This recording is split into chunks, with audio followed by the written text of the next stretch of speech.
Hai, nama saya Coach Cynthia dari Action Coach di Jakarta Selatan. Saya senang sekali jadi bagian dari Entrepreneur Festival dan hari ini saya membagikan topik namanya Quick Cash in Any Business. Jadi bagaimana kita bisa menciptakan cash flow yang sehat di bisnis apapun secara cepat. Ya, jadi hari ini kita bahas beberapa hal. Contohnya begini, kalau Anda sekarang mau bangun sebuah bisnis, tahukah Anda bahwa sebetulnya 80% dari bisnis itu tidak bisa survive lewat 5 tahun. Nah, kenapa itu? Karena banyak dari kita yang membangun sebuah bisnis masih punya mindset karyawan, di mana kita suka banget gitu loh kerja di dalam bisnis kita. Bahkan mungkin kita percaya bahwa kalau nggak ada kita, bisnis ini tidak bisa jalan. Nah, dari situlah kita mengupas bagaimana caranya sih supaya bisnis itu bisa berjalan secara profitable dan autopilot. Action Coach memiliki 6 langkah yang kita bilang, yaitu membangun stabilitas, meningkatkan profit, membangun sistem, merekrut sebuah tim, sampai seterusnya 6 langkah bagaimana bisnis itu bisa berjalan tanpa Anda. Tapi hari ini kita banyakkan fokus ke bagaimana make money ya, show me the money aja. Apalagi kalau Anda sekarang udah mau jadi entrepreneur, Anda akan menguras banyak kapital di startup Anda. Tapi bagaimana caranya Anda bisa mendapatkan duit? Satu, Anda harus menguasai laporan keuangan. Anda harus bisa bikin bisnis ini secara profesional. Kalau Anda fobia keuangan, maaf aja, bisnis Anda nggak mungkin bisa se-profitable mungkin, dan potensi bisnis Anda belum itu bisa terkupas semuanya. Karena all about business adalah all about numbers. Ya, kalau Anda nggak ngerti angka-angka di bisnis Anda, ya itulah sudah ya. Jadi kenali laporan keuangan. Kedua, aturlah 3 hal di bisnis Anda. Satu adalah piutang. Ya. Kalau Anda sekarang siap memberikan piutang ke orang, bagaimana caranya supaya cash gap Anda ini nggak terlalu lebar? Jadi bagaimana Anda bisa membangun sistem piutang di mana bukan hanya Anda jago jualan, tapi Anda juga bisa menagih. Kedua, manajelah hutang Anda. Hutang jangan cepat-cepat dibayar. Hutang is a good thing, asal Anda bisa membayar cicilannya plus bunga setiap bulan. Kalau Anda sudah nggak bisa, ya jangan hutang-hutang terus. Ketiga, bagaimana caranya Anda juga mengontrol inventory dan stok Anda.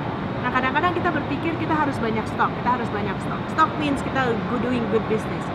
That's not necessarily true, karena kebanyakan stok itu artinya cash flow mati.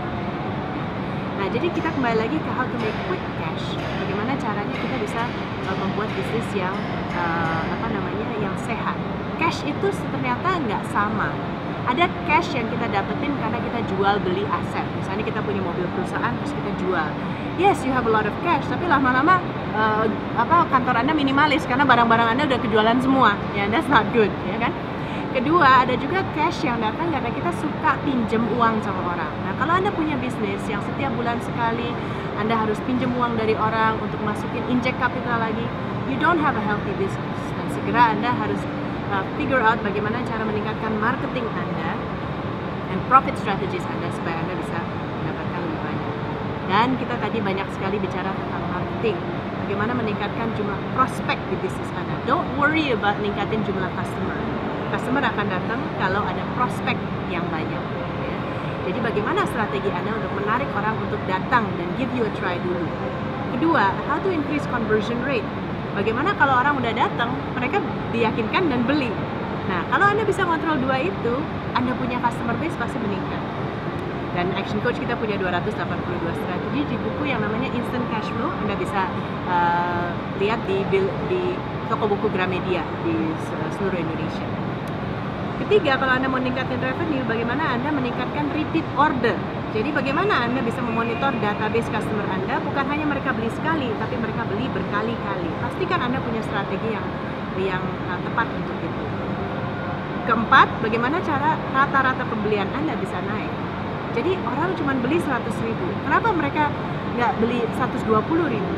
Anda harus bagaimana di advertising atau di online business atau di startup bisnis Anda, apa yang Anda harus insentifkan ke orang-orang sales atau bahkan non-sales Anda supaya semua berjiwa upselling. Dan finally, kalau Anda mau meningkatkan profitability, bagaimana caranya meningkatkan selisih keuntungan Anda. yaitu bisa nurunin ongkos atau naikin harga. Tidak semua industri bisa dengan mudah naikin harga, tapi tentunya ada 67 strategi bagaimana meningkatkan profit yang ada juga di buku Instant Cash Flow itu. Dan saya rasa kalau Anda bisa working on 5 hal itu, profitability Anda bisa lebih bagus. So, akhir kata, para pengusaha, selamat atas keputusan Anda untuk menjadi pengusaha, membuat lifestyle yang lebih baik, bukan hanya untuk Anda, saya yakin untuk membuka lapangan kerja untuk orang lain juga. Sebelum Anda investasi banyak di bisnis, tolong Anda investasi banyak di diri Anda sendiri, di ilmu Anda sendiri. Jangan harap bisnis itu makin mudah, berharaplah Anda yang semakin baik. Saya Coach Cynthia dari Action Coach. Kalau saya bisa bantu apa lagi, saya dengan senang akan berbagi. Terima kasih.